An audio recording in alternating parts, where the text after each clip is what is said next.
Hello दोस्तों, मेरा नाम है ब्रजेश और मैं आप लोगों को पढ़ाऊंगा रिलेटिव।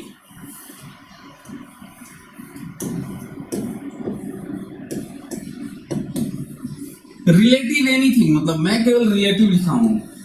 इससे आगे बढ़ेंगे तो बात करेंगे रिलेटिव मोशन और उसके जस्ट बात जो होगी रिफरेंस फ्रेम।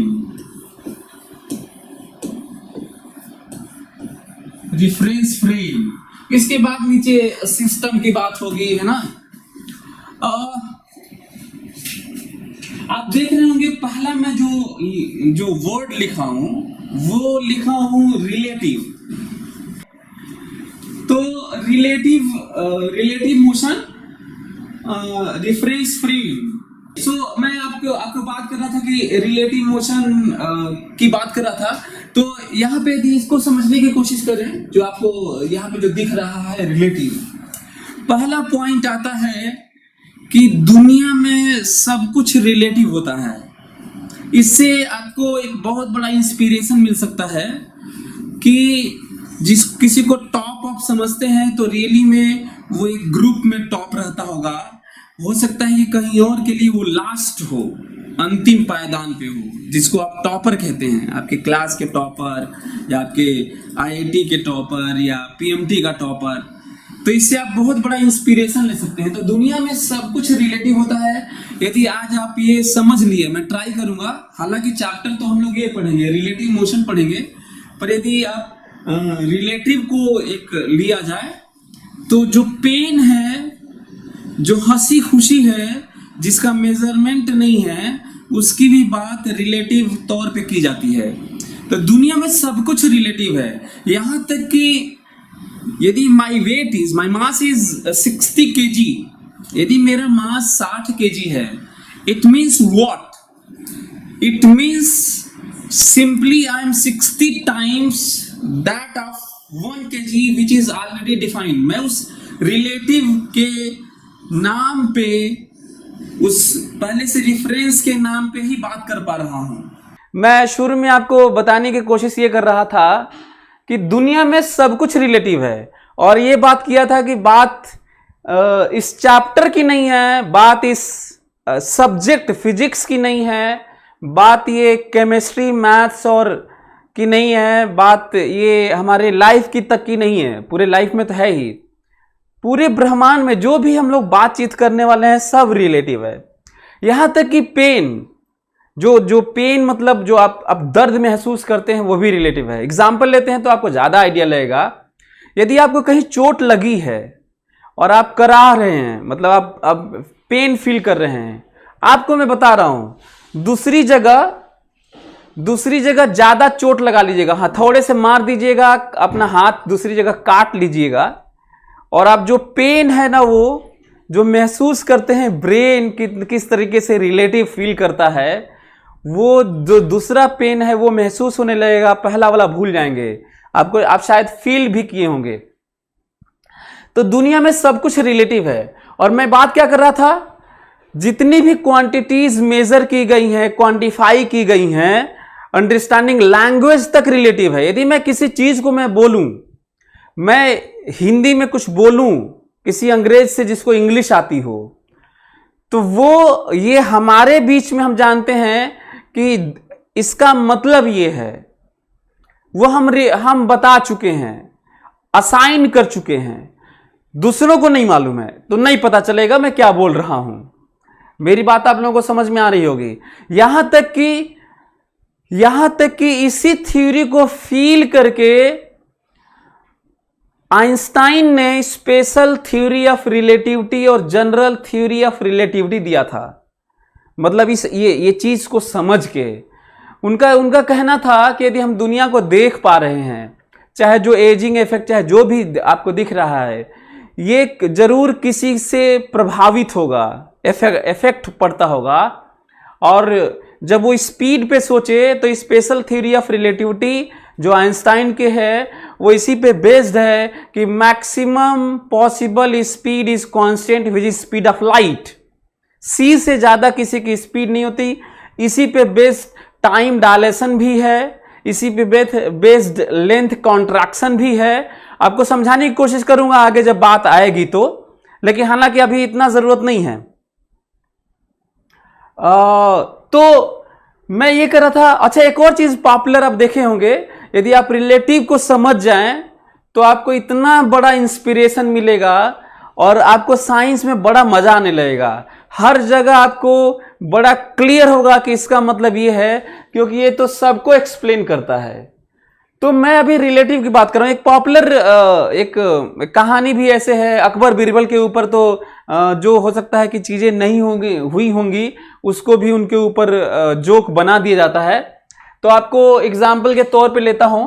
कहा जाता था कि इस लाइन को बिना मिटाए छोटा करना है, छोटा दिखाना है, छोटा दिखा देना है, छोटा कर देना है, जो भी आप कह लीजिए। तो बिना मिटाए से छोटा बनाना है।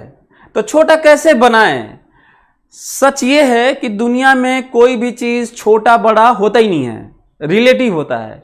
कोई चीज किसी से छोटी होती है तो वही चीज किसी से बड़ी भी होती है। इससे लाइफ में इंस्पिरेशन क्या ले सकते हैं? आप कितने भी ऊपर चले जाएं, आप डोमेन डिफाइन कर लेते हैं, एक ग्रुप डिफाइन कर लेते हैं, उसमें कह देते हैं हम बड़े हैं, हम छोटे हैं, इसे ऐसे ही कहते होंगे। तो आप इससे कह सकते हैं कि आपके लाइफ के रेस में, इस जो चल रहा है करियर के रेस में, कभी भी अब पीक पे और ऐसे पे ध्यान नहीं देना चाहिए, बल्कि ज्यादा इंजॉय। और इसी को लेके मतलब जितने भी साधु संत और जितने भी लोग प्रीच करने वाले, उपदेश देने वाले लोग हैं, चाहे मोटिवेशनल स्पीकर हैं, सभी लोग ट्राई करते हैं यही समझाने की, लेकिन शायद हो सकता है कि इसकी बात कम करते हों, क्योंकि वो शायद फिजिक्स नहीं पढ़े होंगे। सो अल्टीमेट फिलॉसफी कम से कम आपको मैं आज समझा रहा हूं। तो जितने भी उपदेश और मोटिवेशनल स्पीचेस, कोटेशन, सब कुछ इसके सामने धराशायी हो सकता है यदि आप इसको आज समझ जाएं तो हो सकता है कि आज हम लोग इसी में समझने में रह जाएं आज के पूरे लेक्चर में, और उसको पूरा यूज करें हर जगह कि आखिर रिलेटिव क्या होता है। तो इसको कैसे छोटा किया जा सकता है, क्वेश्चन ये है। तो इसका ये मतलब है कि ये इसके सामने एक बड़ा लाइन खींच दिया, इसको मिटाया नहीं, एक बड़ा लाइन खींच दिया तो ये छोटा हो गया। बहुत बड़ा लाइन कर दूंगा तो उसके सामने बहुत छोटा हो जाएगा, और इनफाइनाइटली लार्ज लाइन खींच दूंगा तो ये उसके सामने ये नेग्लिजिबली स्मॉल हो जाएगा, गायब माना जाएगा। एग्जैक्टली सेम यदि मैं ये कहूं कि मैं दुनिया में कितना छोटा हूं, अर्थ के रिस्पेक्ट में, सन के, सोलर सिस्टम के रिस्पेक्ट में, स्टार्स के रिस्पेक्ट में, relative to the stars, galaxy के रिस्पेक्ट में, यूनिवर्स के रिस्पेक्ट में मैं कितना छोटा, कितना तुच्छ हूं, तो एट द सेम टाइम मैं कहूंगा आई am a giant body with respect two electron, proton, neutron, atoms. मतलब इलेक्ट्रॉन से मैं वैसा ही बड़ा हूं, इलेक्ट्रॉन से मैं उसी प्रोपोर्शन में बड़ा हूं, मैं बहुत विशाल हूं इलेक्ट्रॉन के रिस्पेक्ट में, जिस रिस्पेक्ट में मेरे से यूनिवर्स बड़ा है, अर्थ बड़ा है, सन बड़ा है। तो इसका मतलब आप लोगों को समझ में आ गया होगा। आज के बाद से हम लोगों की जिंदगी बदल जाने वाली है यदि इस चीज को ध्यान दिया जाए तो। इसका मतलब दुनिया में कोई गरीब है, कोई धनी है, तो रिलेटिव में है। मैं कई बार बात भी किया हूं, आज फिर से यही बात कर रहा हूं कि यदि कोई किसी के पास 1 अरब रुपया है, 1 अरब रुपया है, इमेजिन करना है, अब ये एक्चुअल पे नहीं जा रहे हैं हम लोग, किसी के पास 1 अरब रुपया है, तो वो जिसके पास 10 टू पावर 20 रुपीज है उसके सामने ये भिखारी है, उसके घर में झाड़ू पोछा लगाता है, उसका बाथरूम साफ करता है। लेकिन वही 1 अरब रुपए वाले के घर में जिसके पास 100 रुपए है, वो वाला जाके 1 अरब वाले के यहां झाड़ू पोछा लगाता है। जिसके पास 100 रुपए है वो 10 टू पावर -10 वाले से इनफाइनाइटली लार्ज रीच है। तो ये आपको हमको लगता है कि सभी लोगों को समझ में आना चाहिए। तो ये मोटिवेशनल स्पीकर्स, कोटेशन, स्टोरीज और प्रीच, उपदेश, स्क्रिप्चर्स जितने भी हमारे धर्म में है और सिखाने वाले हैं, प्रॉफिट जितने भी आए संदेश देने वाले गॉड का सो कॉल्ड, तो हमें लगता है कि सब इसके सामने ही ध्वस्त हो जाते हैं। इसका मतलब आज का लेक्चर जो है बहुत इंपॉर्टेंट है। और ये मैं एग्जांपल भी लिया था कि बिना रेफरेंस के दुनिया में कोई भी चीज डिफाइन नहीं है, कोई भी चीज डिफाइन नहीं है। Reference, and that reference is relative obviously. यदि मैं आपसे कहूं कि मेरा 60 kg है तो उसका कोई मतलब नहीं है कि मैं 60 kg का हूं। 60 kg तभी मतलब है जब 1 kg ऑलरेडी डिफाइन है। I am 60 times of that 1 kg which is already defined. Relative to that I am 60 times. ठीक है, तो पेन वाली बात और दर्द वाली और ये सब चीजें, सो ये एक बात हुई। और इसको अब आप लोग हमेशा इसको ध्यान रखिएगा। यहां तक कि आइंस्टाइन का जो स्पेशल थ्योरी ऑफ रिलेटिविटी है जो मैं बात कर रहा था, वो भी आप सोचिए कि वो कितने इंटेलिजेंट थे, जीनियस माइंड, कि उन्होंने स्पीड ऑफ लाइट को सोच के कहा कि क्या उससे ज्यादा किसी की स्पीड होगी तो क्या होगी। उनके पास कोई प्रूफ इस तरह का नहीं था। उन्होंने कहा this is ultimate speed in the universe, और उसी को लेके उन्होंने टाइम तक रिलेटिव कर दिया। और बात हुई टाइम डायलेशन की। अगले क्लास में यदि या फिर कभी मैं आपको प्रूव करके दिखाऊंगा कि किस तरीके से टाइम रिलेटिव होता है। ट्विन पैराडॉक्स किस तरीके से, एक ही आप सुने भी होंगे कि जुड़वा बच्चे थे और एक स्पीड ऑफ लाइट से पूरा इधर उधर घूम के 60-70 साल बाद आया तो वो बच्चा ही रह गया, और यहाँ वाला जो अर्थ पे था वो बूढ़ा हो चुका था, जबकि दोनों एनीवे सो हमको लगता है कि मेरी बात आप लोगों को समझ में आ गई होगी। तो एक तो बड़ा पॉइंट है रिलेटिव, एक तो बड़ा पॉइंट है रिलेटिव। दूसरा, उस रिलेटिव में ही इसमें तो सब कुछ है इसमें, लेकिन ये हम लोगों को पढ़ना है। इसका मतलब जब सब कुछ रिलेटिव होता है दुनिया में, यदि दुनिया में सब कुछ रिलेटिव है तो मोशन भी रिलेटिव होता होगा, पोजीशन भी रिलेटिव होता होगा, वेलोसिटी, एक्सेलरेशन, सब कुछ दुनिया में रिलेटिव होता होगा फिर तो इसका मतलब हम लोगों को ये पढ़ना है।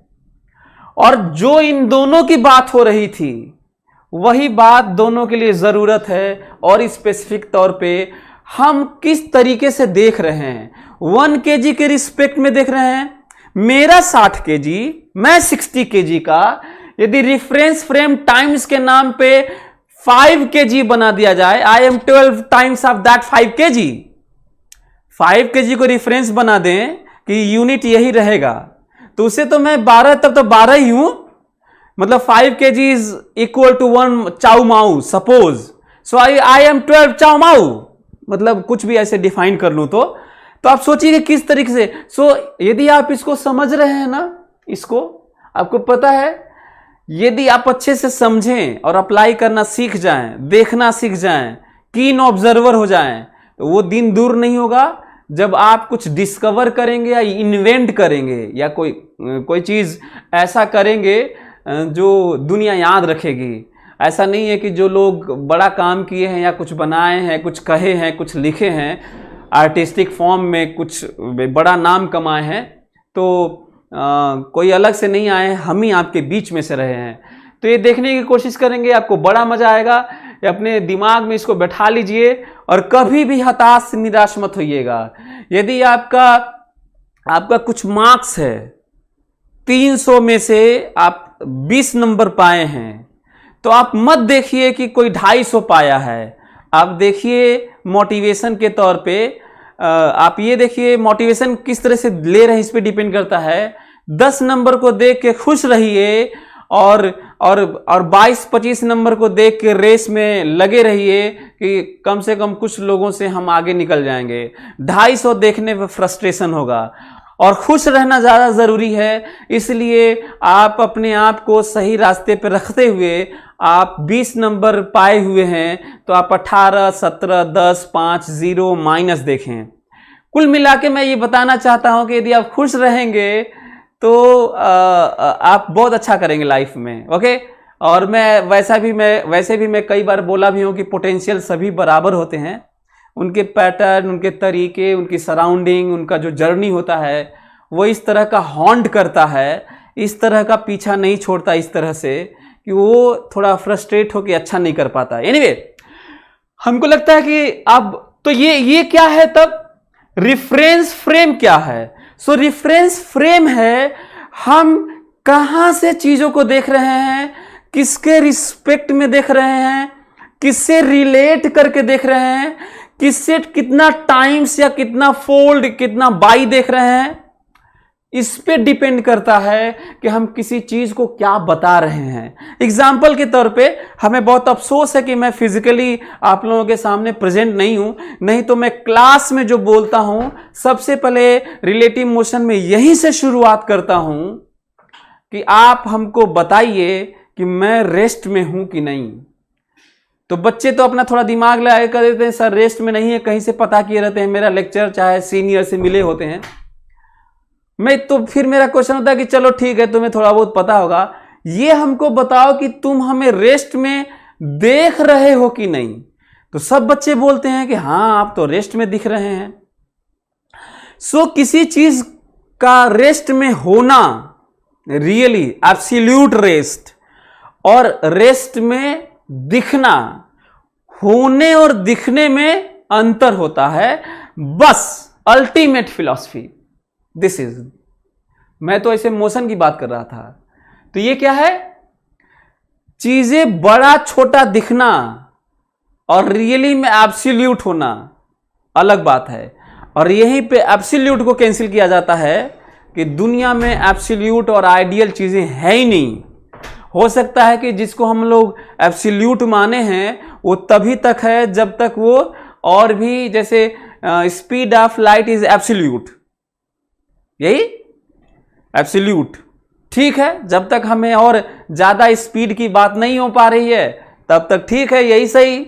लेकिन इतिहास गवाह है, साइंस की जर्नी देखिएगा, जो चीजें कभी कही गई थी आगे गलत हो गई, और आज जो सही है कोई ज़रूरी नहीं है कि वो सही हो, आगे वो फिर से गलत हो सकती हैं। और जिस दिन गलत हो जाएगी और चीज़ें जो गलत होती हैं वो, इसका मतलब ये नहीं है कि गलत हो जाती हैं, बल्कि सच ये है कि वो एक पर्टिकुलर डोमेन में, पर्टिकुलर सेट ऑफ कंडीशन में, पर्टिकुलर सिचुएशन में करेक्ट होती हैं, यूनिवर्सली नहीं होती, वो कंडीशनली होती हैं। और फिर इसके बाद कहा जाता है कि जब ये नहीं होगा तब ये होगा। तब बात होती है क्लासिकल मैकेनिक्स और क्वांटम मैकेनिक्स की, ठीक है। और फिर उसकी बात होती है क्वांटम मैकेनिक्स के अंदर क्लासिकल आ जाता है, और फिर होता है कि general theory of relativity Einstein की, which explains everything, every phenomena in the world. Anyway, फिलहाल टिल नाउ मैं अभी तक की बात कर रहा हूं। फिर से साइंस ऐसा ही है, साइंस तब तक अपनी बात करता रहता है, उसमें बदलाव होता है तो कहता है कि दिस इज कंडीशनली ट्रू। सो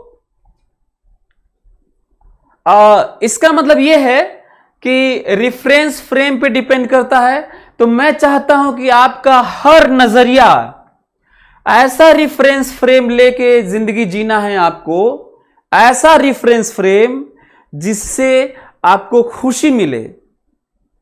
किसी भी तरह की सिचुएशन में आपको बस खुशियां ही खुशियां नसीब हो। और नसीब क्या हो, फिर से वही नसीब भी रिलेटिव, वही वाली बात। किसी को कोई नसीब वाला बोलता है कि उसके पास वो ऐसे परिवार में पैदा हो गया कि वो उसके पास बहुत पैसे हैं, ऐशो आराम है। आप पता करिएगा, हो सकता है वो आपसे ज़्यादा सफरिंग में हो सकता है ज़्यादा सफ़र कर रहा हो, ज़्यादा दुखी हो। आपको लगता होगा क्योंकि आपने रेफरेंस केवल पैसा बनाया था, आपने हेल्थ नहीं बनाया, मेंटल स्टेबिलिटी नहीं बनाया, बहुत सारे पैरामीटर में वो बहुत पीछे है, बहुत दुखी है। आपने पैसे का एक रेफरेंस बना के किसी को बोल दिया कि वो बहुत अच्छा है आपसे। मैंने देखा है स्लम एरिया में झुग्गी झोपड़ियों में जो हंसी मैं देखा हूं, जो खुशियां देखा हूं, छोटे टीवी में, झुग्गी झोपड़ी में, स्लम एरिया में, वो मैंने बड़े बड़े घरों में नहीं देखा। शायद मैं कहूँ अपने घर में भी नहीं देखा, तो ये सही होगा। तो हमको लगता है कि इसको यूज करके आप अपनी जिंदगी को संवार सकते हैं। और किसी भी मोटिवेशनल स्पीकर, आप मोटिवेशनल स्पीकर को खूब सुनते हैं, रोज एक वीडियो सुनते हैं। कई लोगों को तो मैं ऐसे भी सुना हूं कि रोज एक देखते हैं कि इनका फलाने का, तो उनका, तो रॉबिन शर्मा का, तो शिव खेड़ा का, तो संदीप महसूरी का। कोई जरूरत नहीं है। आप अपनी जिंदगी, आप किसी से कम नहीं हो, आप अपनी जिंदगी इसको लेके जीना और देखना रेफरेंस फ्रेम बदल के कि जिंदगी कितनी खूबसूरत है। एनीवे, इसका मतलब यह हुआ कि रिलेटिव मोशन हम लोगों को पढ़ना है और रेफरेंस फ्रेम से सब बात करनी है। रेफरेंस फ्रेम का मतलब है कहां से कोई चीज देख रहे हैं, ऑब्जर्वर कहां है। If you are observer, where are you. If I am observer, मैं कहां हूं, कोई भी ऑब्जर्वर कहां है, वही रेफरेंस फ्रेम है। चाहे किसके रिस्पेक्ट में कोई बात हो रही है, इसके रिस्पेक्ट में ये बात हो रही है, दैट इज रेफरेंस फ्रेम।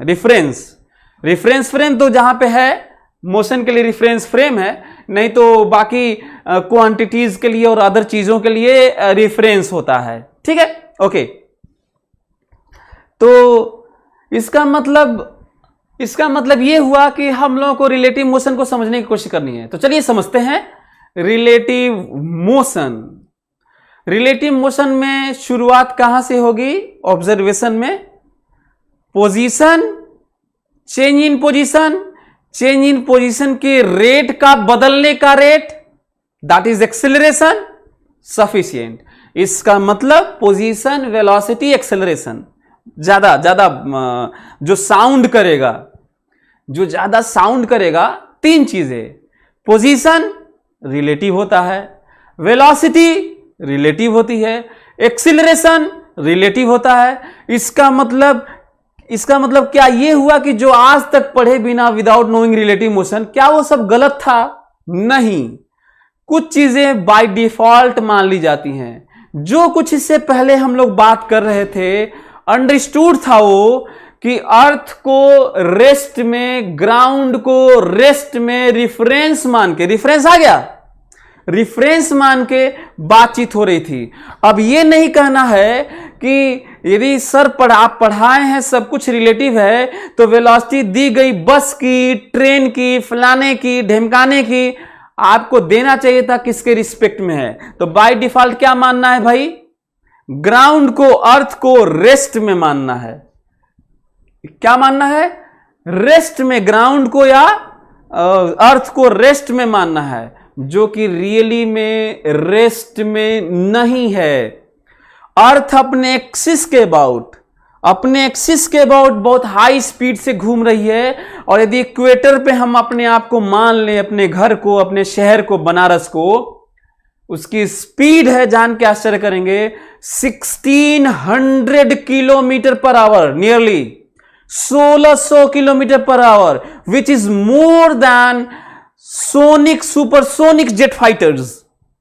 मतलब जो अभी तक जेट फाइटर अभी सुने होंगे, रफाल आया है, फलाना ढेमकाना आया है, उस तरह के कंपेरेबल स्पीड से मैं भाग रहा हूं, लेकिन आपको दिख नहीं रहा होगा, क्योंकि ऑब्जर्वेशन हमेशा रिलेटिव होता है। हमको लग रहा है कि आप लोग मेरी बात समझ रहे होंगे, और यदि इसको ध्यान दिया जाए तो इसका मतलब साफ है कि पीछे वाले जितने भी क्वेश्चन थे, चाहे जो भी बातें हुई थी, बाय डिफॉल्ट ऐसे ही मान लिया गया। तो कहीं पे क्वेश्चन लिखा रहे, a stone is thrown vertically upward 40 metre पर सेकेंड। तो अब ये मत कहना कि अर्थ के रिस्पेक्ट में नहीं दिया है, ग्राउंड के रिस्पेक्ट में नहीं दिया है, बिना रिस्पेक्ट के स्पीड वेलोसिटी नहीं हो सकती, तो क्यों नहीं दिया है? तो क्या मानना होगा? अर्थ रेस्ट में है और ग्राउंड रेस्ट में है, ग्राउंड के रिस्पेक्ट में ये बात हो रही है। ठीक है, एक पॉइंट ये है।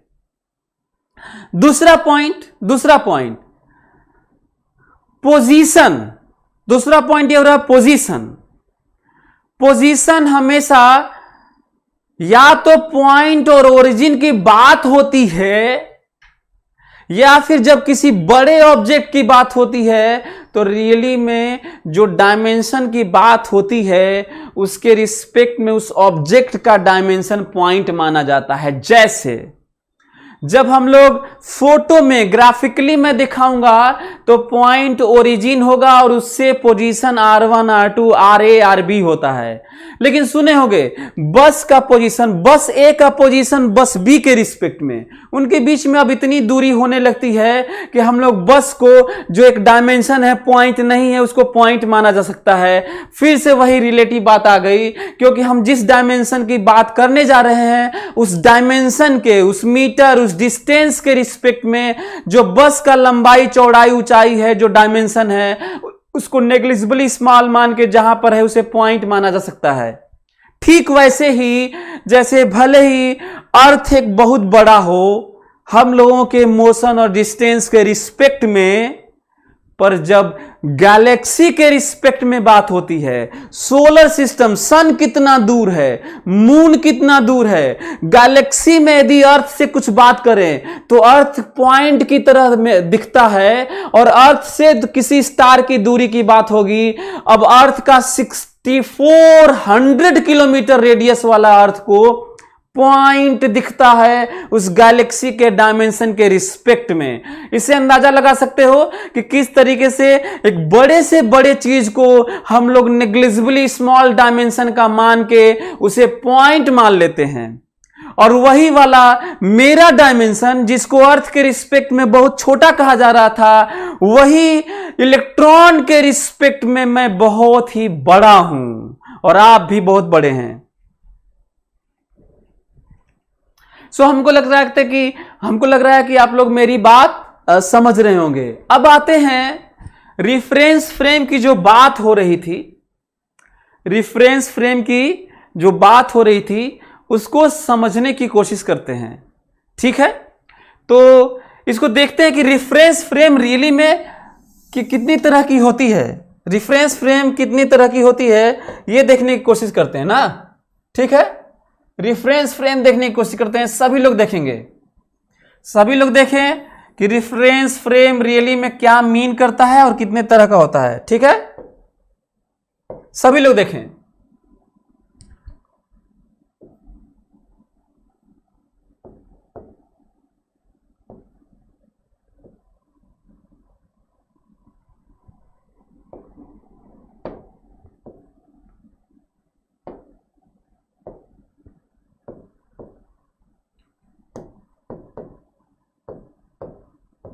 Reference frame, reference frame, inertial frame of reference,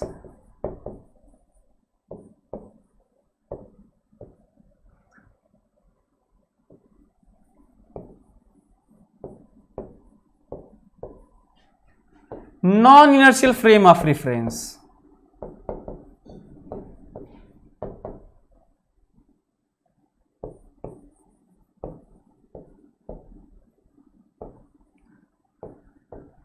सभी लोग मेरी बात ध्यान से सुनेंगे। इनर्शियल फ्रेम ऑफ रेफरेंस और non inertial frame of reference. अब ये इनर्शिया, इनर्शियल नॉन इनर्शियल, ये इनर्शिया से, जड़ता से, जड़त्व से लिया गया है। हिंदी में जड़त्व बोलते हैं। सो वहां से ये बात हो रही है। क्वेश्चन ये उठता है कि दो डिवीजन करने की जरूरत क्यों पड़ी या फिर दो ही क्यों पड़ी। पहले तो जरूरत क्यों पड़ी डिवीजन की, और दूसरा दो ही क्यों, तीन तरह की क्यों नहीं, चार तरह की क्यों नहीं, दो क्यों, और ये है क्या, ये बड़ा पॉइंट है। तो इसकी बात तो हो चुकी है। रिफरेंस फ्रेम कहिए, चाहे फ्रेम ऑफ ऑब्जर्वेशन कहिए, चाहे ऑब्जर्विंग फ्रेम कहिए, चाहे फ्रेम ऑफ रिफरेंस कहिए, सब एक ही बात है।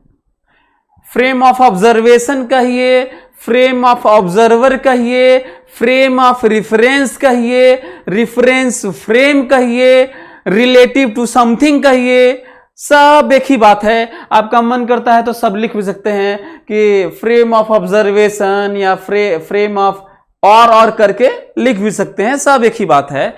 इसका सिंपल सा मतलब है कि किसके रिस्पेक्ट में कोई चीज देखा जा रहा है, किसके रिस्पेक्ट में, और जिसके रिस्पेक्ट में कोई चीज देखा जा रहा होगा, आपको यदि महसूस करना है, फिजिक्स सीखना है, तो वो रिस्पेक्ट में आपको खुद ही जाके बनना होगा। यदि आप ऐसा करना सीख गए तो फिर मजा आ जाएगा। क्वेश्चन ये है कि दो क्यों? दो मैं बताता हूं। न्यूटन्स लॉज ऑफ मोशन को वैलिडिटी या फिर जर्क और एक्सेलरेशन फील करने वाली बात को लेके ये बनाया गया है। पहला पॉइंट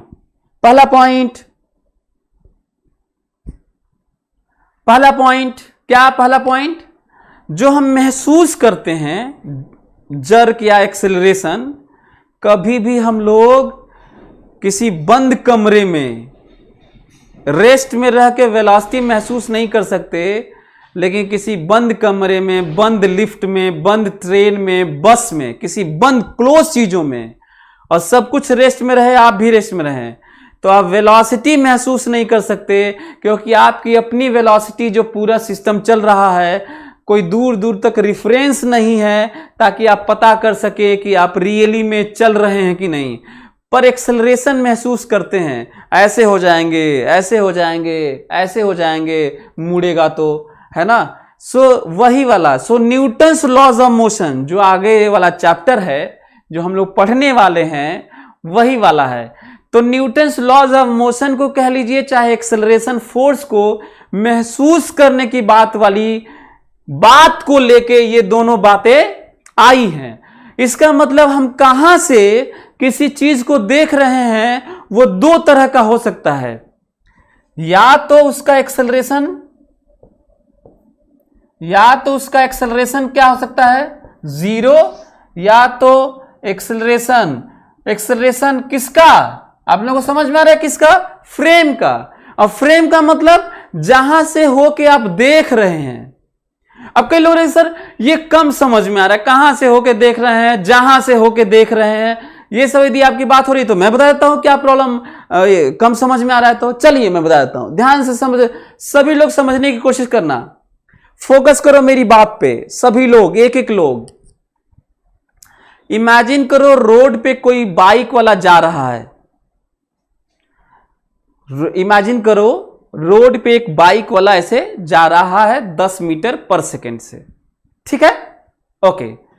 मैं ये समझा रहा हूं, रेफरेंस फ्रेम समझा रहा हूं ना, रेफरेंस फ्रेम, और ये समझाने की कोशिश कर रहा हूं।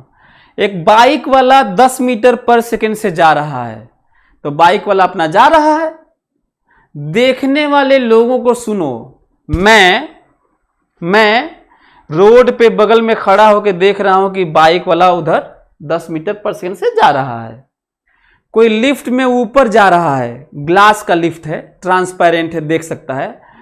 कोई आदमी है लिफ्ट में ऊपर जा रहा है, बुर्ज खलीफा उतना ऊंचा जा रहा है, बड़ी तेजी से जा रहा है, और देख रहा है नीचे एक बाइक वाला जा रहा है।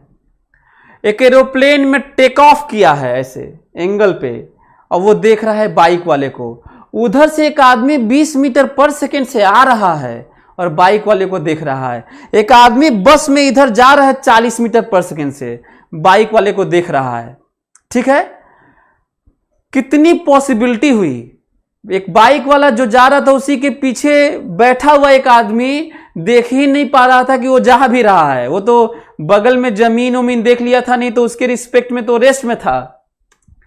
मेरे कहने का ये मतलब है कि उस बाइक वाले को देखने वाला ऑब्जर्वर बस में हो सकता है, प्लेन में हो सकता है, लिफ्ट में हो सकता है, उधर से आ सकता है, खड़ा रह सकता है, वो पता नहीं किसी भी तरीके से रहते हुए उस बाइक वाले को देख सकता है। और सभी के लिए अलग अलग वेलोसिटी, डायरेक्शन, सब कुछ होगा, एक्सेलरेशन और फलाना, this that, distance, everything surprising.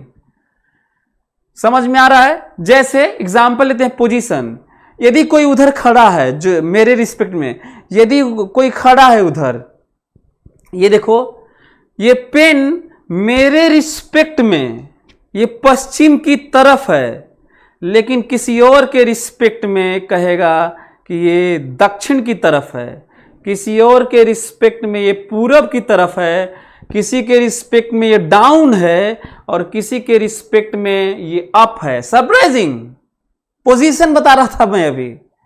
मतलब कोई कह रहा था कि ये पेन मेरे से पश्चिम में है, तो कोई बता रहा था कि नहीं नीचे है, ये कोई कह रहा है ऊपर है, और पेन वही है। क्या ये बात आप समझ रहे हैं?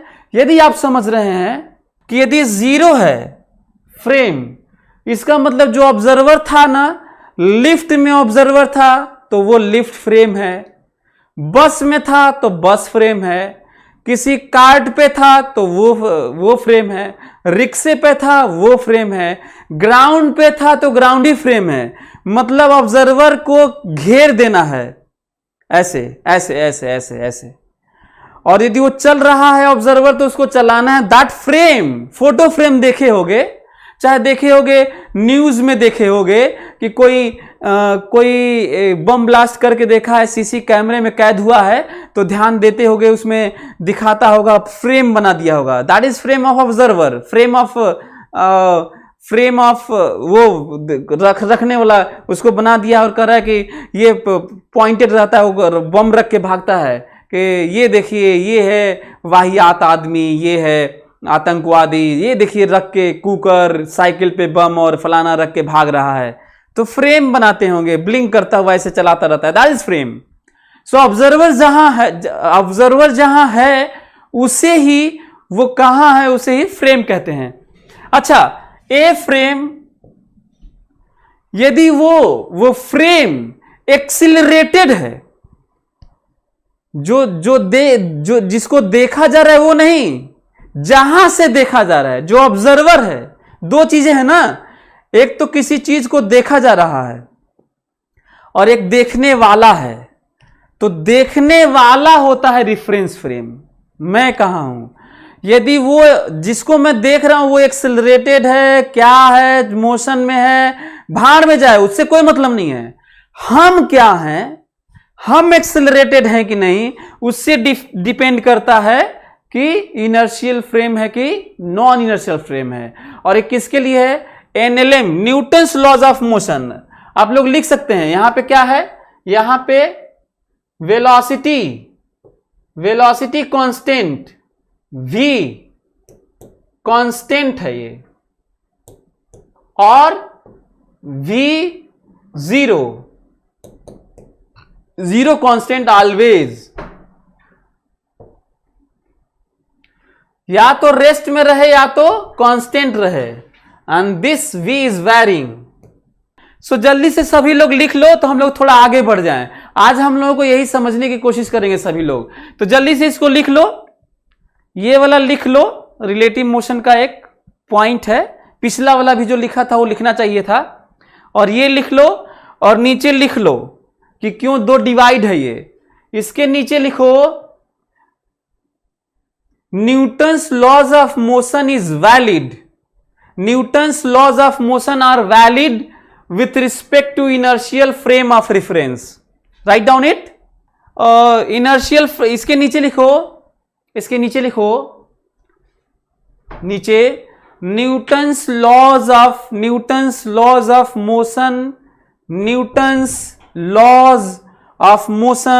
are valid. Newton's laws of motion are valid with respect to inertial frame of reference. Newton's laws of motion are valid with respect to inertial frame of reference. Newton's laws of motion, नीचे लिख लो, Newton's laws of motion are valid with respect to inertial frame of reference. With respect to inertial frame of reference. और इसके बारे में लिख लो यहां पे, Newton's laws of motion are invalid. इसके बारे में लिख लो, non inertial frame of reference, Newton's laws of motion are invalid Newton's laws of motion are invalid with respect to non-inertial frame of reference. Newton's laws of motion are invalid with respect to non-inertial frame of reference. और किताबों में इसको अच्छे से नहीं दिया हुआ है, पता नहीं क्यों डायरेक्ट ऐसे लिख दिया गया है कि इसके रिस्पेक्ट में, जबकि सच ये है कि सूडो फोर्स और डेलिम्बर्ट प्रिंसिपल को लेके जब हम लगाते हैं तो Newton's laws of motion valid भी हो जाता है। तो किताबों में बहुत अच्छे से एक्सप्लेन नहीं किया, किताब का नाम लेना सही नहीं है, ऑलमोस्ट सारी ही किताबों में इसी तरह की बात की हुई है। तो जो मैं महसूस किया, समझने की कोशिश किया, यदि हम एक सूडो फोर्स, हिडन फोर्स लगा देते हैं और Newton's laws of motion valid हो जाता है, तो आखिर फिर क्यों कहा जाता है ये कि वैलिड नहीं है। जो 3 लॉज पढ़ते हैं हम लोग, आगे तो हम लोग को आने वाला है, पढ़ने वाले हैं, उस समय और ज्यादा आपको क्लियर होगा। तो क्या लिखना है, थोड़ा ऐड कर लेना, Newton's laws of motion are invalid या नॉट वैलिड, इनवैलिड या नॉट वैलिड एक ही बात है, नॉट अप्लीकेबल एक ही बात है। So Newton's laws of motion are not valid या Newton's laws of motion are invalid with respect to non-inertial frame of reference after considering real forces only। ये बहुत इंपॉर्टेंट है। इसका मतलब है ये आप सही, मैं लिखवा रहा हूं तो सही लिखवा रहा हूं, किताबों में पता नहीं क्या वो हो सकता है कि ये सीरीज चला रहा होगा, तो डे-लिम्बर्ट प्रिंसिपल, चाहे सूडो फोर्स, कोरियोलिस फोर्स को हो सकता है पता नहीं लगाने के बाद तो चीजें वैलिड हो जाती हैं, फिर भी पता नहीं क्यों लोगों ने ऐसे ही डायरेक्ट लिख दिया है, जो कि हमें गलत लगता है।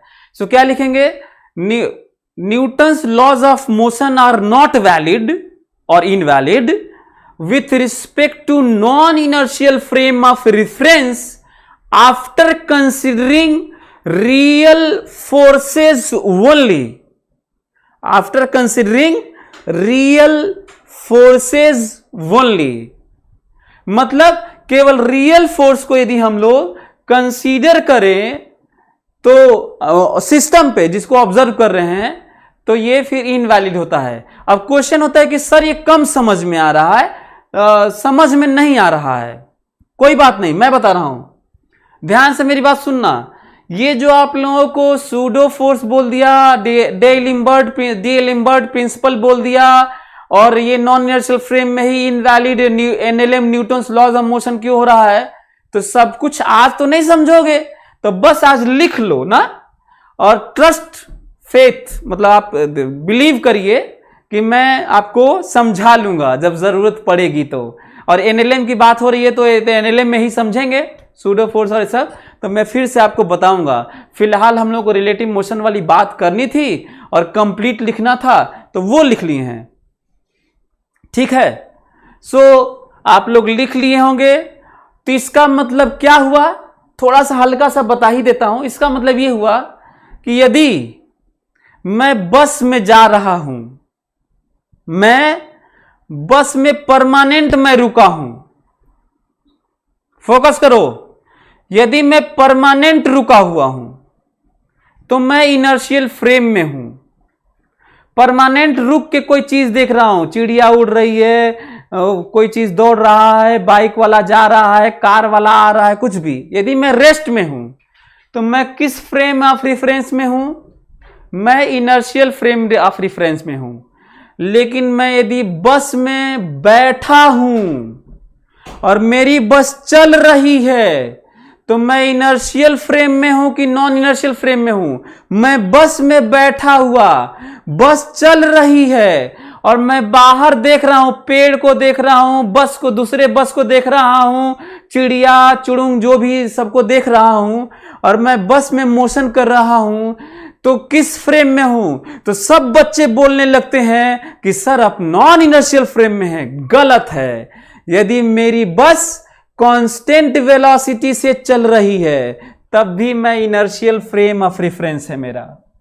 चीजों को देखने का, दुनिया को देखने का जो अभी फ्रेम है जहां पे मैं बैठा हूं, अभी भी इनर्शियल फ्रेम है, क्योंकि फ्रेम ऑफ रेफरेंस का जो नेचर है वो वेलोसिटी से नहीं, एक्सिलरेशन से होता है। किससे होता है? एक्सिलरेशन से। तो इसका मतलब मैं कहूं कि मैं ऑब्जर्वर बाहर की दुनिया देख रहा हूं और मैं बस में बैठा हूं, मेरी बस चल रही है, तो मैं किस फ्रेम में हूं? तो आप कह देंगे कि किसी भी दोनों में किसी भी फ्रेम में हो सकते हैं। यदि मेरी बस कांस्टेंट वेलोसिटी से चल रही है तो जो मैं दुनिया देख रहा हूं उसको कहा जाएगा, ये जो रेफरेंस फ्रेम ऑफ ऑब्जर्वेशन है, मेरा जो फ्रेम है वो इनर्शियल है। यदि मेरी बस एक्सेलरेट कर रही है तब नॉन इनर्शियल है। याद रहेगा? जिन चीजों को मैं देख पा रहा हूं, एक बाइक वाले को देख रहा हूं, मैं देख रहा हूं बाइक वाले को, तो बाइक वाले की स्टडी होने वाली है, रिफरेंस मैं हूं, ऑब्जर्वर मैं हूं, फ्रेम मेरा है, ठीक है। और उसके एक्सेलरेशन और रेस्ट और जीरो वेलोसिटी कांस्टेंट से कोई मतलब नहीं है, भाड़ में गया सिस्टम ऑब्जर्व करने वाला। मैं यदि एक्सेलरेटेड हूं, मेरे से डिफाइन होगा कि फ्रेम ऑफ ऑब्जर्वेशन जो दिख रहा है, मेरे से डिफाइन होगा कि ये जो फ्रेम है ऑब्जर्वेशन का, रिफरेंस जो है वो इनर्शियल है कि नॉन इनर्शियल है। यदि मैं बताया तो मैं बस में हूं, बाहर किसी डॉग को दौड़ते हुए देख रहा हूं, डॉग एक्सेलरेटेड है, रेस्ट में है, कांस्टेंट वेलोसिटी दौड़ रहा है, उससे मतलब नहीं, वो तो उसको तो मैं देख रहा हूं। मैं किस में हूं देखने वाला, वो बताएगा कि जो फ्रेम ऑफ ऑब्जर्वेशन है, रिफरेंस फ्रेम है, फ्रेम ऑफ ऑब्जर्वर है, उसी की बात हो रही है। ये वो क्या है? तो मेरी बस परमानेंट रुकी है तो भी इनर्शियल फ्रेम है। यदि मेरी बस कांस्टेंट वेलोसिटी से जा रही है तो भी इनर्शियल फ्रेम है। यदि मेरी बस एक्सेलरेटेड है तो नॉन इनर्शियल फ्रेम है। यदि मेरी बस कांस्टेंट स्पीड से मुड़ रही है, कांस्टेंट स्पीड से, तो भी एक्सेलरेशन है, due to change in direction acceleration है, तो भी नॉन इनर्शियल फ्रेम है। बोलो दूसरा, ध्यान से सभी लोग मेरी बात समझेंगे। पहले तो ये कि मैं कैमरे को देख रहा हूं, बड़ा पॉइंट आप समझने की कोशिश करो। मैं कैमरे को देख रहा हूं, कैमरा हमको रेस्ट में नजर आ रहा है, तो ये रिलेटिव है। कैमरा मेरे रिस्पेक्ट में रेस्ट में है। क्या रियली में कैमरा रेस्ट में है? नहीं। इससे आइडिया लग गया होगा दुनिया में सब कुछ रिलेटिव है। समझ में आ रहा? मैं बगल में दीवार देख रहा हूं, रेस्ट में है। क्या रियली में रेस्ट में है? वो तो अर्थ के साथ घूम रहा है पूरा दीवार, कैमरा, मैं पूरा अर्थ के साथ में अपने एक्सिस के अबाउट तो घूम ही रहा है, स्पीड तो है ही। पूरा अर्थ सन के अबाउट घूम रहा है, पूरा सोलर सिस्टम गैलेक्सी का पॉइंट ऑफ गैलेक्सी का सेंटर के अबाउट घूम रहा है, एंड होल गैलेक्सी मिल्की वे आकाश गंगा वो point of singularity big bang जहां हुआ था उसके अबाउट घूम रहा है। भला मैं कैसे रेस्ट में हो सकता था? लेकिन मैं तो देख पा रहा हूं कि चीजें मेरे आसपास में सब रेस्ट में है। तो ये जो रेस्ट वाला दिख रहा है वो क्या दिख रहा है? रिलेटिव दिख रहा है। हमको लग रहा है कि आपको समझ में आ रहा होगा। एनीवे, तो आप लोगों को ये पता चल गया होगा। अब मैं इतना जानने के बाद कि दुनिया में सब कुछ रिलेटिव होता है, इतना जानने के बाद अब हम लोग इतिहास की बात कर सकते हैं। अब हम लोग इतिहास की बात कर सकते हैं। तो ध्यान से सुनना, इतिहास की रिलीजन स्क्रिप्चर्स में क्या लिखा गया है अभी तक कि अर्थ फ्लैट है, स्फेरिकल नहीं है, अंडा किधर नहीं है, फ्लैट है। बहुत सारे स्क्रिप्चर्स, नाम नहीं लूंगा नहीं तो कई लोगों को बुरा लग जाएगा। एनीवे, हाँ, ये इनर्शियल फ्रेम भले ही डिफाइन कर दिया गया, कितनी इंटरेस्टिंग पॉइंट है, भले ही डिफाइन कर दिया गया, सच यह है कि दुनिया में इनर्शियल फ्रेम है ही नहीं। आप कहीं भी ऑब्जर्वर, बस में, ट्रेन में, लिफ्ट में, हेलीकॉप्टर में, एरोप्लेन में, सैटेलाइट में, किसी भी चीज में, कहीं पे भी, पोल स्टार, सन पे, मून पे, एनी स्टार, गैलेक्सी के सेंटर पे, कहीं पे भी रहते हुए आप ये नहीं कर सकते now I am in rest और with I am moving with constant velocity. आपका एक्सेलरेशन होगा ही होगा। यदि मैं अपने आप को देखूं तो अर्थ पे मैं ऐसे घूम रहा हूं यार, ऐसे अर्थ के साथ में ऐसे घूम रहा हूं, ऐसे ही घूम रहा हूं। अब बताओ, मेरा मोशन कर्व है, भला मैं कांस्टेंट वेलोसिटी कैसे हो सकता था, या वेलोसिटी जीरो कैसे हो सकती थी? इसका मतलब दुनिया में कोई भी इनर्शियल फ्रेम है ही नहीं। अभी आप सोच रहे हो कि सन पे जाके कहोगे now I am in rest and what I am observing that is true, that is inertial frame, I am in inertial frame of reference. गलत है, सन भी नहीं रुका है, मिल्की वे के सेंटर के अबाउट सोलर सिस्टम पूरा घूम रहा है, और वो भी कर्व मोशन है। तो भला कर्व मोशन में एक्सेलरेशन जीरो कैसे हो सकता है? वेलोसिटी चेंज होती है due to change in direction. तो दुनिया में कोई भी ऐसा प्लेटफॉर्म नहीं है जहां पे पोल स्टार, पूरा गैलेक्सी घूम रहा है, पोल स्टार, ध्रुव तारा is a part of galaxy, Milky Way, आकाशगंगा, भला पोल स्टार कैसे रेस्ट में हो सकता है? वो कहो कि तारों की स्थितियां बदल जाती हैं क्योंकि वो एक्सिस पे, जो अर्थ का एक्सिस है उस पे नहीं होता। पोल स्टार रेस्ट में इसीलिए दिखता है क्योंकि इसका एक्सिस ऑफ रोटेशन के अलॉन्ग हो जाता है, इसीलिए दिखता है। तो इसलिए नहीं कि पोल स्टार रेस्ट में होता है और बाकी तारे चलते हैं, सप्तऋषि मंडल और फलाना और ढेमकाना सब दिखता है। ठीक है, तो आप लोगों को यह समझ में आया कि दुनिया में कोई भी इनर्शियल फ्रेम नहीं है, क्योंकि कहीं भी रह के तुम ये नहीं कह सकते, जैसे मैं अभी नहीं कह पा रहा हूं कि मैं इनर्शियल फ्रेम में हूं। कहीं भी रह के, अर्थ के सेंटर पे रह के भी नहीं कह सकते, पोल पे रह के, पूरा अर्थ घूम रही है भाई, सन पे रह के, पोल स्टार। इसका मतलब जब यहां तक नहीं रह के कह सकते तो भला बस में, लिफ्ट में रह के आप कैसे कह सकते हैं, एरोप्लेन में और उन सब में? तो एक तो ये पॉइंट है।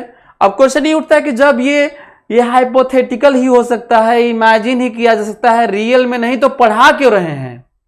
क्या जरूरत है? फिर से वही बात आ गई। मेरी बात ध्यान से सुनो, क्योंकि हम अपनी पूरी जिंदगी अर्थ पे जीते हैं। स्पेस में बहुत ज्यादा बात नहीं होती, एस्ट्रोनॉमी में, नासा में, इसरो में ये सब होती है। हम लोगों का एक जो कॉमन मैन है, इन्वेंशन और डिस्कवरी जो कुछ होती है ज्यादातर हम लोग यहीं पे बात करते हैं अर्थ पर। इसीलिए सब कुछ, अर्थ वाली वेलोसिटी सबको मिली हुई है।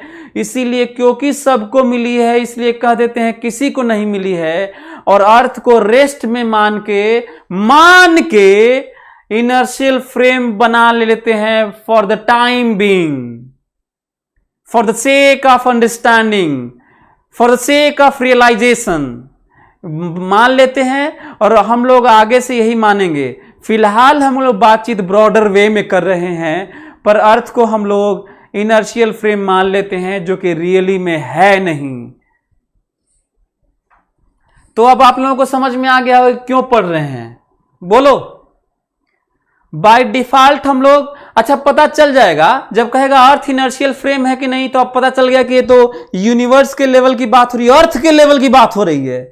लेकिन जब बातचीत होगी बस के, लिफ्ट की, bus, lift, this, that, dog, elephant, man, car, particle, दी, है ना, तब अर्थ को क्या मान लिया गया है? Inertial frame. अर्थ के रोटेशन को ध्यान नहीं दिया गया है। जब तक बड़े लेवल पे क्वेश्चन इनर्शियल फ्रेम तक की बात ना हो, या ग्रेविटेशन चैप्टर ना हो, जिसमें ग्रेविटेशन में पूरे केपलर्स लॉ और सन और elliptical path and this and that and moon ना हो, तब तक हम लोग अर्थ को क्या मानते रहते हैं? रेस्ट में मानते हैं, परमानेंट रेस्ट में मानते हैं, ग्राउंड को रेस्ट में मानते हैं, जो कि नहीं है। 1600 किलोमीटर पर आवर से भाग रहे हैं और ये कैलकुलेट करके बता रहा हूं। इस तरह का लेक्चर शायद ही आपको कहीं मिलेगा कि मैं कैलकुलेट करके आपको बता रहा हूं कि my speed right now with respect to the centre of earth is 1600 kilometre पर hour, ignoring other velocities of this earth with respect to others. मैं अपना अभी सन के अबाउट वाला 365 दिन में चक्कर मारने वाला छोड़ा हुआ हूं। अभी अर्थ के अबाउट केवल अपने एक्सिस के अबाउट घूमने वाला 1600।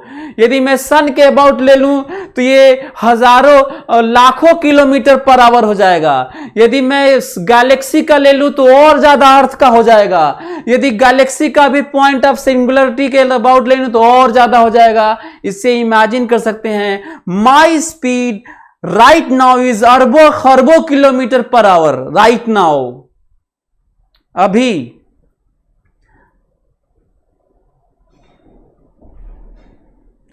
तो हमें लगता है कि आप लोग मेरी बात समझ रहे होंगे।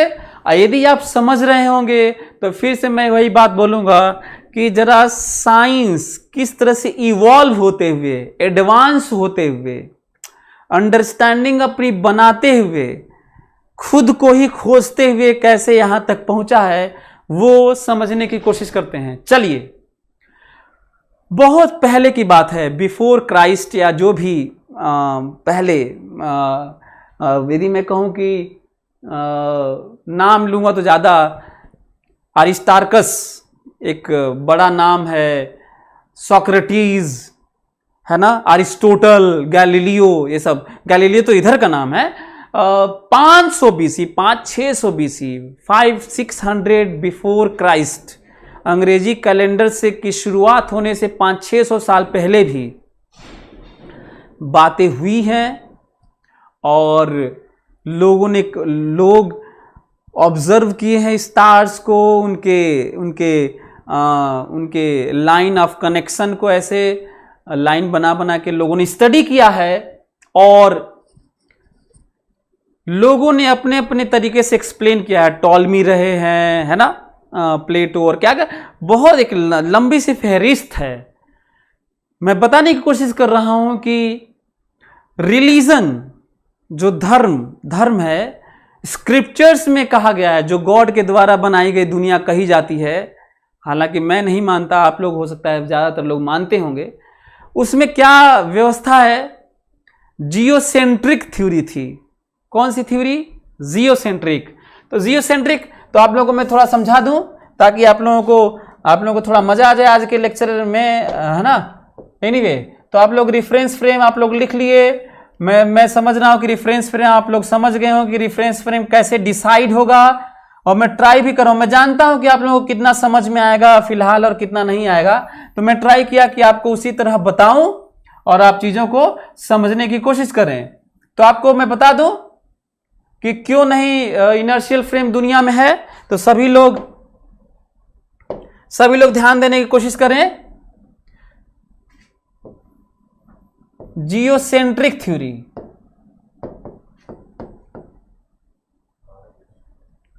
और हीलियोसेंट्रिक थ्योरी,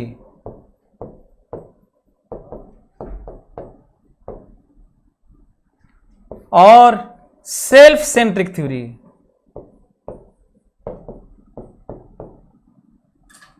हाँ,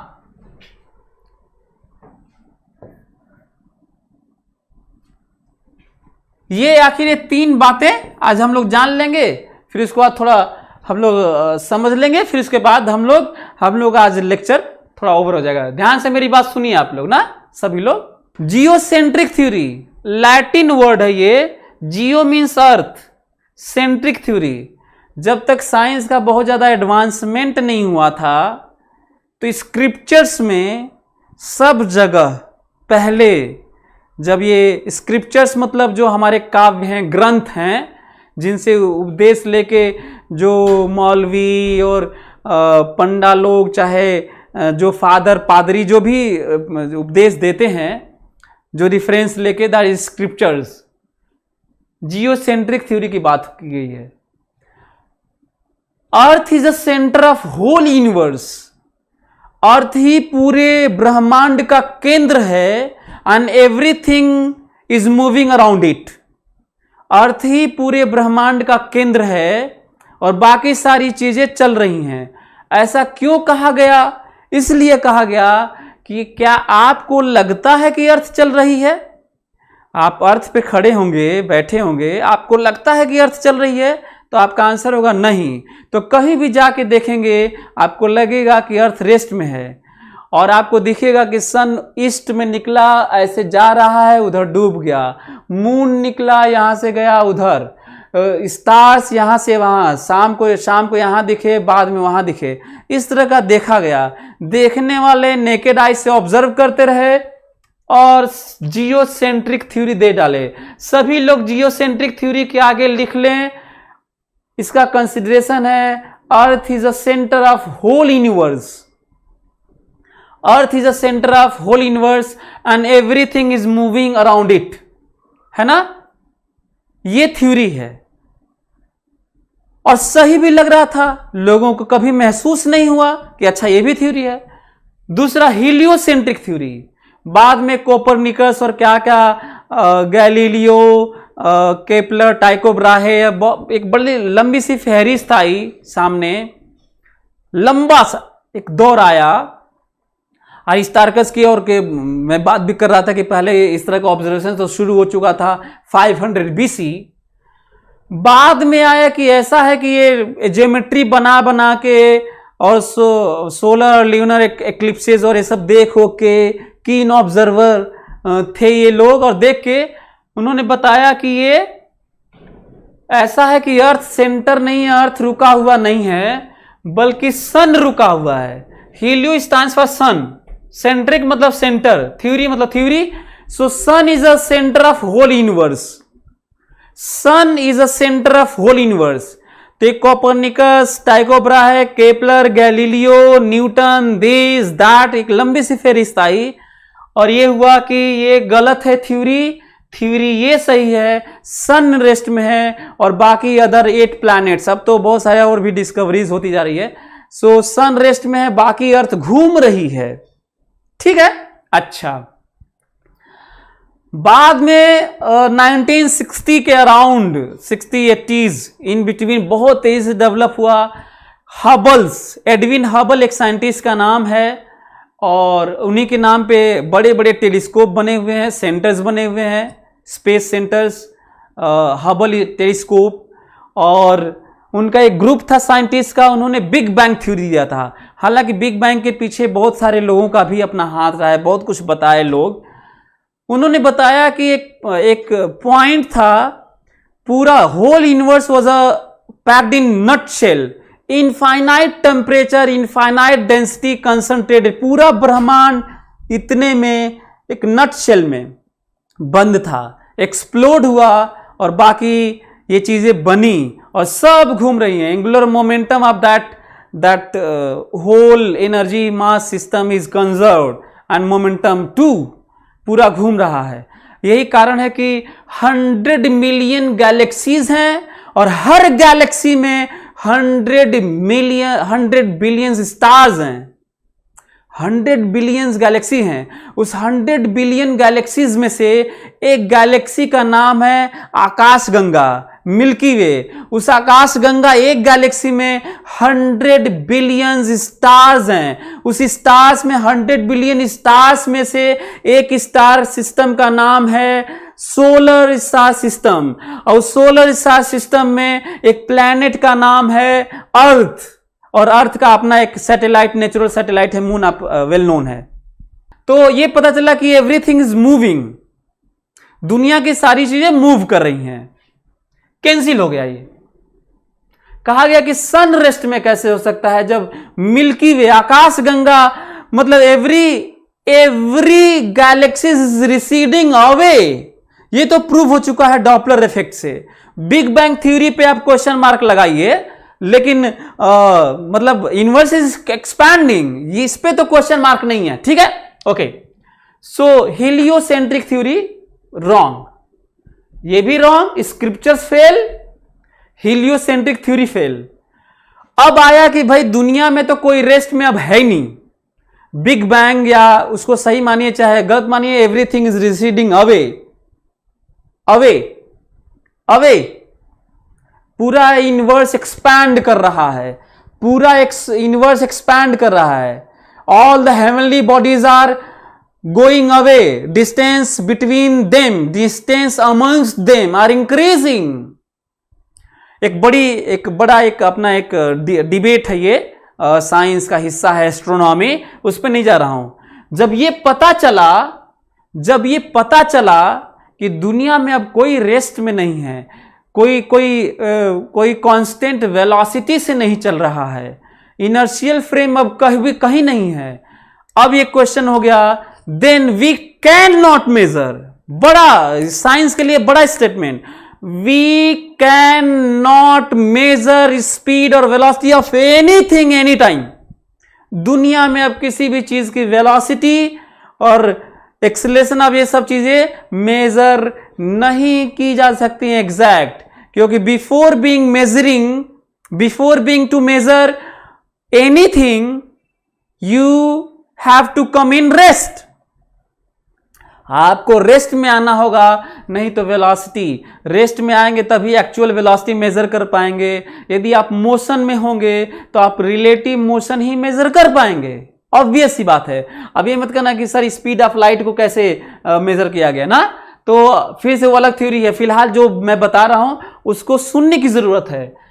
तब एक काम का जीने का एक तरीका कहा गया, जीने का एक तरीका बनाया गया, ठीक है।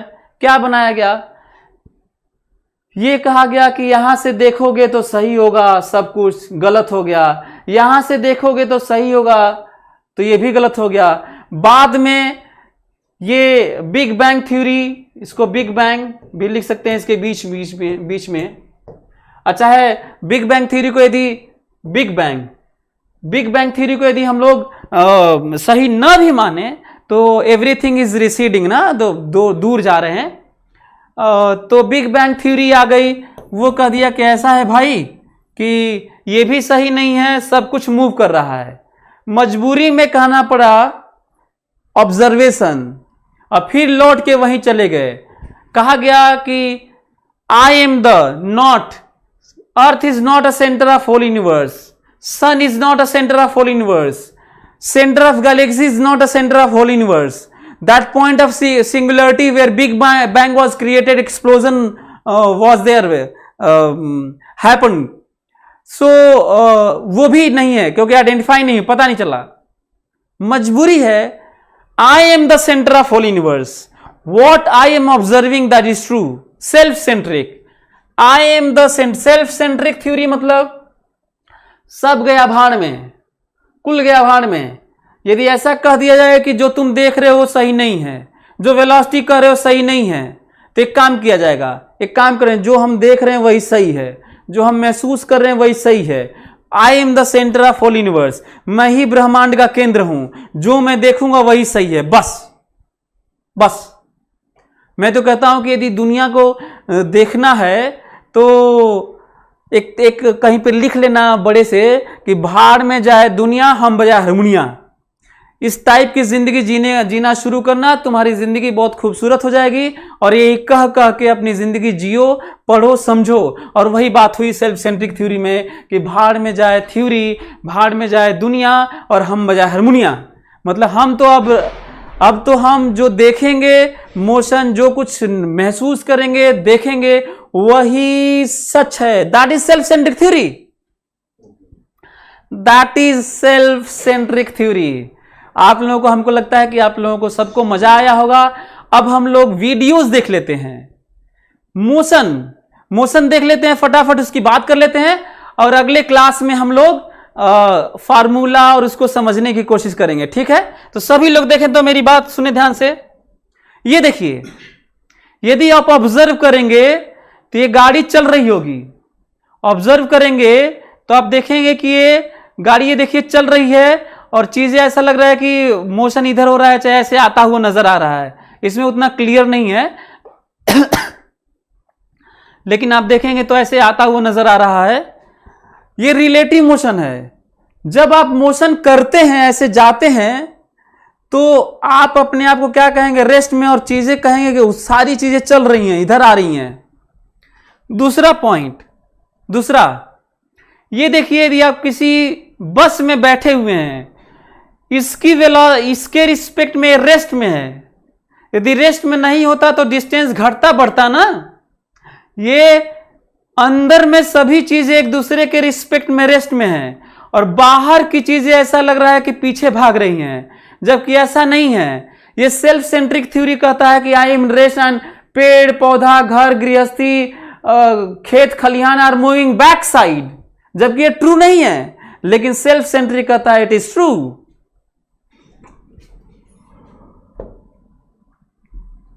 यदि आप देखेंगे, ये देखिए जिसको मैं बात कर रहा था, यदि आप आउटसाइड न देखें, यदि आप आउटसाइड न देखें तो आप कोई किताब पढ़ें अंदर में तो आपके रिस्पेक्ट में किताब रेस्ट में है, सीट रेस्ट में, सब कुछ, और बाहर न दिखें तो आपको मोशन का पता नहीं चलेगा। ये देखिए जो पास में चीजें होती हैं बहुत हाई स्पीड से पीछे की तरफ भागती हैं, जबकि सच यह है कि वो नहीं भाग रही होती हैं, आप जा रहे होते हैं। This is self centric theory जो आपको दिख रहा होगा। ये है, ये आप देखेंगे, ऑब्जर्व करिएगा, वेलोसिटी उसकी भी उतनी ही होती है जो करीब में होती हैं चीजें, और वेलोसिटी दूर वाले की भी उतनी ही होती है जो ज्यादा डिस्टेंस पे होती हैं, उनकी भी वेलोसिटी बैक साइड ऑब्जर्वेशन। लेकिन गड़बड़ क्या होता है, आपको दिखेगा पास वाली चीजें ज्यादा तेजी से भाग रही हैं और दूर वाली चीजें ज्यादा तेजी से नहीं पीछे भाग रही हैं। और यही रिलेटिव मोशन है कि क्योंकि ये आपको एंगुलर वेलोसिटी के तौर पे दिखता है, जबकि वेलोसिटी उसका भी सेम होता है, डिस्टेंस होता है, इसलिए इस तरह का डिफरेंस आता है और आपको अर्थ घूमती हुई ऐसा लगता है, लेकिन ऐसा होता नहीं है। सो पास वाली चीजें ज्यादा तेजी से भागती हैं, दूर वाली चीजें क्योंकि एंगल कम बन रहा होता है, हमारा आंख का जो सेंसेशन है वो एंगल वाले को लेके परसीव करता है, तो दूर से एंगल कम बनेगा और पास से एंगल ज्यादा बनेगा, इसीलिए वेलोसिटी हमें ज्यादा महसूस होती है, जबकि पीछे जाने का रेट सब पॉइंट का सेम होता है। और जब इस तरह का वेलोसिटी डिफरेंस होता है तो इसके रिस्पेक्ट में ऐसा लगता है कि बगल वाला ये बहुत तेजी से पीछे जा रहा है और ऐसा लगता है कि घूम रहा है ऐसे।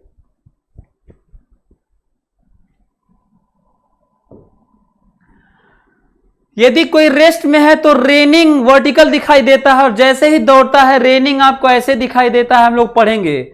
यदि वर्टिकल कब दिखाई देता है, रेस्ट में, जैसे ही दौड़ेगा वैसे ही रेनिंग आपको ऐसे दिखाई देगी, होगी नहीं, दिखाई देगी।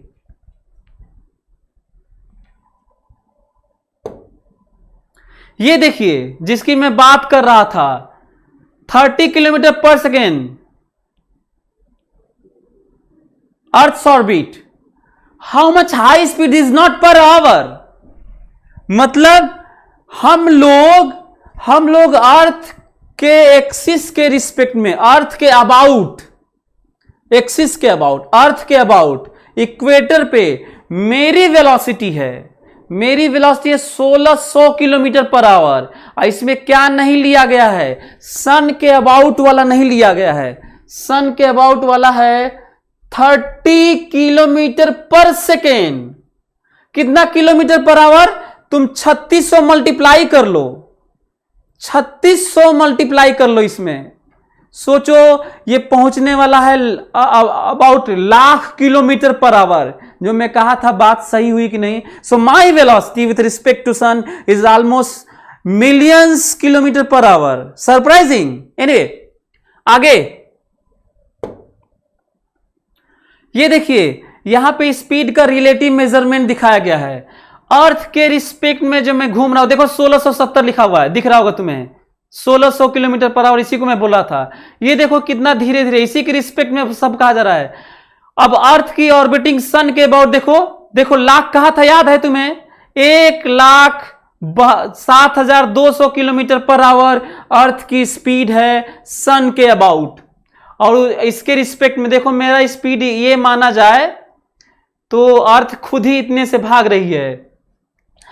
मिल्की वे सन सोलर सिस्टम का जो स्पीड है, मिल्की वे आकाश गंगा के सेंटर के अबाउट देखो क्या दिया हुआ है, 8,28,000 kilometre per hour. 8,28,000 kilometre per hour कितना स्पीड से रिवॉल्व कर रहा है, देखो ये फोटो में। अब ये देखो milky way point of singularity, पूरे यूनिवर्स का जो एक्सपेंशन हो रहा है साथ में पूरा घूम रहा है, उसकी स्पीड देखो सरप्राइजिंग 21 लाख, नॉट 21 लाख, कितना lakh 10 lakh crore, 2 crore 1,60,000, 2 crore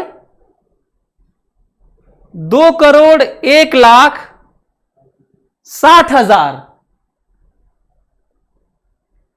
kilometre per hour, 600 kilometre पर सेकेंड, 600 किलोमीटर पर सेकेंड। ये 21, सॉरी नॉट 2 करोड़, 21,60,000। ये सोच रहा था कि करोड़ कैसे, anyway 21,60,000, this not 2 crore 1,60,000, this 21,60,000 kilometre per hour.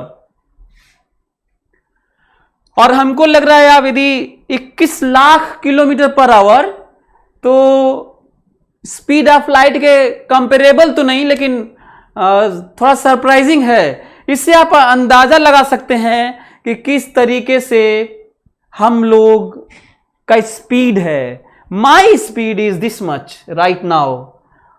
देख रहे हो कितना, ये देखो स्पीड देखो इसकी, इसके रिस्पेक्ट में स्पीड देखो, समझ आ रहा है? ये स्पीड है, ये वाला जो दिखा रहा है। एनीवे तो हमको लगता है कि अंदाज भी नहीं लग पा रहा है, कोई बात नहीं, अंदाज नहीं आज आप लोगों को। अच्छा हाँ, ध्यान से सुनना मेरी बात ना, ध्यान से, यदि इसको ये रेस्ट में है और ये घूम रहा है और इससे थोड़ी कम स्पीड इसकी है, एंगुलर स्पीड इसकी कम है, इसकी थोड़ी ज्यादा है, इसके येलो के रिस्पेक्ट में दोनों का सर्कुलर है।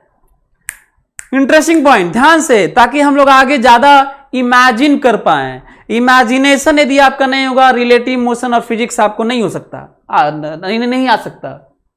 यदि ये रेस्ट में है, इन दोनों का सर्कुलर मोशन है, स्पीड तो आप देख ही पा रहे होंगे कि एंगुलर स्पीड दोनों का अलग अलग है। यदि आप इस पे बैठ जाएं, यदि आप ब्लू वाले पे बैठ जाएं, तो सेल्फ सेंट्रिक कहेगा आई एम इन रेस्ट। कैसे कहेगा? जैसे अभी मैं कह रहा हूं, जैसे आप जहां बैठे हुए हैं कह रहे हैं कि हम रेस्ट में हैं, तो ब्लू वाला कहेगा भाड़ में जाए दुनिया, हम बजाए हारमोनिया, हम रेस्ट में हैं, I am a centre of whole universe and what I am observing that is true, that is right. बाकी सब पेड़ भागते हैं, दीवार भागती है, फैन भागता है, सब कुछ चलता है, मैं हमेशा बस में बैठा हूं तो रेस्ट में हूं, लिफ्ट में बैठा हूं तो रेस्ट में हूं, कहीं भी हूं तो मैं रेस्ट में हूं, और जो मैं देख रहा हूं वही सही है। पता है, जब तुम इस पे बैठ के, मतलब इसके ब्लू के रिस्पेक्ट में बात करोगे, देखो येलो का मोशन कैसा होगा, ये देखो येलो का मोशन तो ठीक है सर्कुलर होगा, लेकिन रेड का मोशन देखो कितना खतरनाक है। ये देखो रेड का मोशन, ये देखो रेड का मोशन, सरप्राइजिंग रेड का motion. So motion of red with respect to blue, motion of red with respect to blue is like this. मतलब सोचने में भी कितना कठिन लग रहा है कि ये क्या हो रहा है। धीरे धीरे और हम लोग समझने की कोशिश करेंगे। जो मैं तुम्हें आज हीलियोसेंट्रिक और जियोसेंट्रिक पढ़ाया था वो तुम्हारे सामने है। यदि सन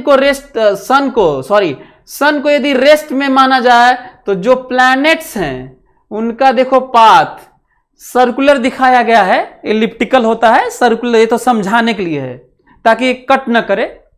तो ये देखो सब सारे प्लैनेट का कैसा है दिख रहा है।